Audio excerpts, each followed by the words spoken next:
8 फेरों का 8वां वचन। स्वाति ने इसी साल शहर के कॉलेज से पढ़ाई पूरी की है और अब उसके लिए जगह जगह से रिश्ते आने लगे हैं। स्वाति से ज़्यादा उसके रिश्तेदारों को उसकी शादी की चिंता है, इसीलिए जो भी स्वाति के घर आता वो किसी नए लड़के की खबर ज़रूर ले आता। अरे दीदी, ये फोटो देख के बताओ कैसा है। राहुल नाम है लड़के का, मेरी सहेली की बहन का बेटा है। अपनी स्वाति के साथ एकदम प्यारी जोड़ी लगेगी इसकी। ज़रा दिखाना, फोटो तो बढ़िया लग रहा है। कोई गलत आदत वादत तो नहीं है ना इसे? और कमाता कितना है? अरे कोई गलत आदत नहीं है दीदी, आप कहो तो एक मीटिंग करवा देती हूँ, फिर सब कुछ फाइनल कर लेना। हाँ हाँ, ये सही कह रही हो तुम। संडे को स्वाति के पापा भी घर पे ही रहेंगे। बुआ फिर वहाँ से चली जाती है और रात को स्वाति की माँ उससे कहती है, स्वाति बेटा, आज कमला बुआ ने एक लड़के की फ़ोटो दिखाई है। संडे को वो लोग मिलने आ रहे हैं, तैयार हो ना तुम बेटा? अरे मम्मी, आप कहाँ कमला बुआ के चक्कर में आ जाती हो? अभी इतनी जल्दी कोई शादी वादी नहीं करनी है मुझे। अरे बेटा, अच्छा लड़का है, बुआ जानती है उसे अच्छे से। हाँ स्वाति बेटा, एक बार मिल तो लो, बाद में देखेंगे आगे क्या करना है। वैसे तो कमला रिश्ता लाई है तो मना करने का तो कोई सवाल ही नहीं उठता। संडे की सुबह होती है और कमला बुआ राहुल और उसके मम्मी पापा को लेकर स्वाति के घर आती है। अरे आइए आइए भाभी, इसे अपना ही घर समझिए, इनसे मिलिए। ये मेरे भैया और ये मेरी भाभी हैं। नमस्ते भाभी जी, ये है हमारा लड़का राहुल, सरकारी नौकरी की तैयारी कर रहा है ये। वैसे आपकी बेटी कहाँ है? अरे स्वाति बेटा, बाहर आ जाओ। वैसे कितनी पढ़ाई की है स्वाति ने? जी, पोस्ट ग्रेजुएट है हमारी बेटी साइंस में। ये सब तो ठीक है, पर घर संभालना जानती है या नहीं? हमें कौन सी इससे नौकरी करवानी है, नौकरी तो मेरा बेटा करेगा ही। पर मैंने इतनी पढ़ाई की है और आप चाहती हैं कि मैं घर पर ही बैठी रहूं? अरे स्वाति बेटा, ये बड़ों की बात में तुम कहाँ बोल पड़ी?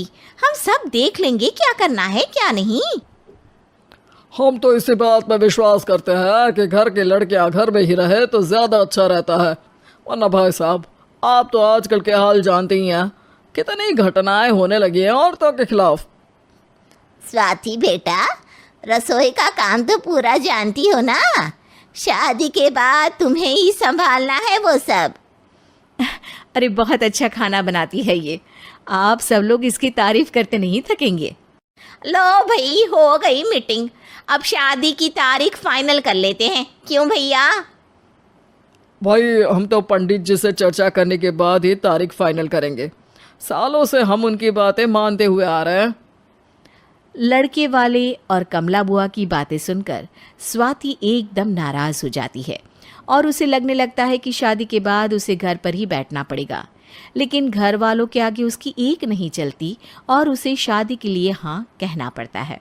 शादी का दिन आ जाता है और सब मंडप में जमा होते हैं। अब फेरों का समय हो गया है, अब कन्या अपने वर से 7 वचन मांगेगी। आप किसी धार्मिक आयोजन में जाएं तो मुझे भी ले जाएंगे। आप मेरे माता पिता का भी बराबरी से सम्मान करेंगे, हमेशा मेरा साथ निभाएंगे। आपको दोनों परिवार की जिम्मेदारियां बखूबी निभानी होगी। हर ज़रूरी बात में मेरी भी राय लेंगे। आप सभी गलत आदतों से दूर रहेंगे। आप मेरे अलावा किसी और औरत से कोई गलत संबंध नहीं बांधेंगे। ये 7 वचन पूरे हुए, वर क्या तुम्हें ये सारे वचन मंजूर है? जी हाँ पंडित जी, मैं सारे वचन अच्छी तरीके से निभाऊंगा। अरे वाह वाह, बढ़िया तरीके से सब काम संपन्न हो गया। तो इसी के साथ विवाह संपन्न हुआ और आज से ये दोनों पति पत्नी हुए। 1 मिनट पंडित जी, अभी एक वचन लेना बाकी है। अब कौन सा वचन है बेटा? मैं अब हमेशा के लिए किसी दूसरे घर में जाने वाली हूँ, तो पति के अलावा मैं अपने सास ससुर से भी एक वचन लेना चाहूँगी। अब कहो बेटी। मैं ये चाहती हूँ कि मुझ पर किसी बात की कोई पाबंदी नहीं लगाई जाएगी। मुझे सब कुछ करने की आज़ादी होगी और मैं भी विश्वास दिलाती हूँ कि मैं एक अच्छी बहू बन के दिखाऊंगी। स्वाति की बात सुनकर उसके सास ससुर एकदम चौंक जाते हैं और कुछ बोल नहीं पाते कि उतने में कमला बुआ बोल पड़ती है। अरे बेटा, ये भी कोई कहने की बात है? रानी बन के रहोगी तुम तो। वचन देने से पहले सोच लीजिए, क्योंकि शास्त्रों में वचन ना निभाने वालों के लिए नरक से भी बदतर सजा लिखी है। स्वाति की चालाकी से वहाँ मौजूद सब लोग प्रभावित हो जाते हैं और लोगों में बदनामी ना हो जाए, इस कारण स्वाति के सास ससुर को उसे वचन देना पड़ता है। और कैसी अपशकुन वाली बातें कर रहे हैं आप पंडित जी? हमें मंजूर है बेटा तुम्हारी शर्त। स्वाति अपनी समझदारी से अपनी बात अपने ससुराल वालों से मनवा लेती है और खुशी खुशी राहुल से शादी कर लेती है। अब से हर शादी में मैं खुद 8 वचन दिलवाऊंगा। ओम मंगलम मंगलम मंगलम।